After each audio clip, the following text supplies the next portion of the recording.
கோவை மாவட்ட எஸ்டிபிஐ கட்சி கிணத்துக்கடவு தொகுதிக்குட்பட்ட பகுதிகளில் அடிப்படை வசதிகள் செய்து தர வேண்டி கிணத்துக்கடவு தொகுதியின் செயலாளர் ஷேக் ஃபரீத் அவர்கள் தலைமையில் மாவட்ட ஆட்சியரிடம் கோரிக்கை மனு.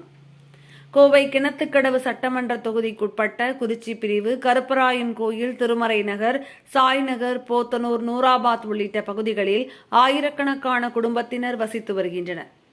மேலும் திருமண மண்டபங்கள், வர்த்தக நிறுவனங்கள், பள்ளி, கல்லூரிகள் இந்த பகுதிகளில் செயல்பட்டு வருகின்றது. இந்நிலையில் கடந்த சில நாட்களாக இந்த பகுதிகளில் தொடர்ந்து அதிகமான மின்வெட்டு ஏற்பட்டு பொதுமக்கள் அவதிப்பட்டு வருகின்றனர். இதுகுறித்து மாவட்ட ஆட்சியரின் கவனத்திற்கு எடுத்து செல்லும் விதமாக எஸ்டிபிஐ கட்சி கிணத்துக்கடவு தொகுதி கோவை மத்திய மாவட்டம் சார்பாக மனு வழங்கப்பட்டது. மனுவில் இந்த பகுதியில் பல நேரங்களில் அறிவிக்கப்படாத மின்வெட்டு ஏற்படுவதால் பொதுமக்கள் மிகவும் அவதியுறும் சூழ்நிலை ஏற்பட்டுள்ளது.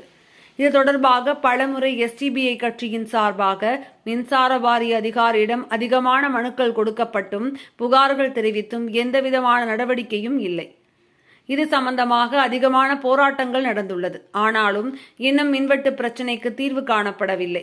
ஆகவே நீண்ட காலமாக உள்ள இந்த பிரச்சினைக்கு மாவட்ட நிர்வாகம் நிரந்தரமாக தீர்வு காண வேண்டுமாறும் மின்வெட்டு இல்லாமல் இருக்க வழிவகை செய்து தருமாறும் என்று எஸ்டிபிஐ கட்சியின் சார்பாகவும் பொதுமக்கள் சார்பாகவும் கேட்டுக்கொள்ளப்படுவதாக குறிப்பிடப்பட்டுள்ளது.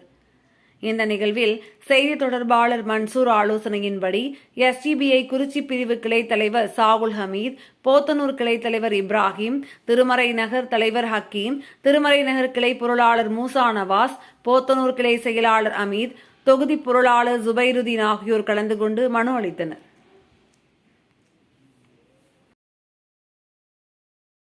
கோவை மாவட்டம் எஸ்டிபிஐ கட்சி கிணத்துக்கடவு தொகுதியுடைய செயலாளர் ஷேக் ஃபரீத். இப்போது கலெக்டரேட் மனு கொடுக்க வந்திருக்கோம். ஒரு 3 நிகழ்வு சம்மந்தமாக மனு கொடுத்துட்டு வந்திருக்கோம். எது சம்மந்தமானா 95 வார்டு, அதாவது கிணத்துக்கடவு தொகுதிக்குட்பட்ட 95 வார்டில் ட்ரைனேஜுக்காக தோண்டப்பட்ட குடிகள் எதுவுமே இன்னும் வரை என்ன பண்ணல, மூடப்படலை.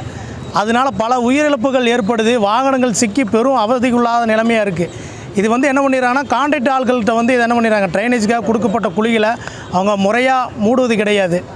அதே போல் 95 வார்டை சுற்றி தெருநாய்கள் தொல்லை அதிகமாக இருக்குது. காலையில் மக்கள், குழந்தைகள் மதரசாவுக்கு போகக்கூடிய மாணவர்களும் சரி, பள்ளிக்கு செல்லக்கூடிய குழந்தைகளாக இருந்தாலும் சரி, அடிக்கடி நாய்க்கடியாக ஏற்பட்டு மருத்துவமனையில் அனுமதிக்கக்கூடிய நிகழ்வும் அங்கே ஏற்படுது.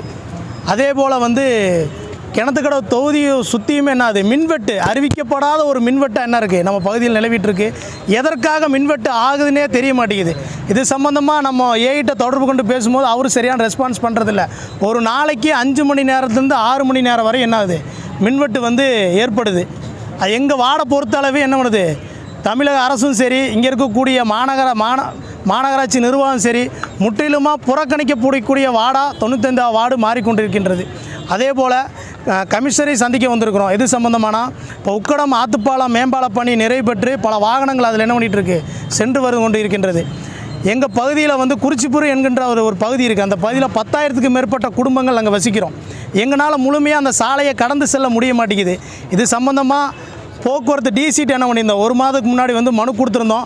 அவர் ஒரு 10 நாளில் சரி செய்து தரேன்னு சொல்லி நம்மள்ட்ட வாக்குறுதி கொடுத்தாரு. அந்த வாக்குறுதி என்ன பண்ணல, நிவர்த்தி செய்யப்படலை. போன வாரம் மாநகர கமிஷனரை சந்தித்து ஒரு மனு கொடுத்துட்டு வந்தோம். அவர் இன்றைக்கி அது நடக்கலைன்னு சொன்னால் நீங்கள் இன்றைக்கி சந்திங்கன்னு சொன்னார். அதை சந்திக்கிறதுக்காக இன்றைக்கி போகிறோம். அந்த சாலையை கடக்கும் பொழுது உயிரிழப்புகள் அதிகமாக ஏற்படக்கூடிய வண்ணமாக இருக்கிறது. ஏன்னு சொன்னால் உக்கடத்துலேருந்து அப்போ பொள்ளாச்சி போகக்கூடிய வாகனமும் சரி, அதே போல் பொள்ளாச்சியிலேருந்து உக்கடத்தை நோக்கி வரக்கூடிய வாகனமும் சரி, அதிக அளவில் அங்கே என்ன இருக்குது, வேகத்தோடு வரக்கூடிய நிகழ்வு இருக்குது. உயிரிழப்பு அதிகமாக ஏற்படக்கூடியதை இதன் வாயிலாக தெரிவித்துக் கொள்கின்றோம்.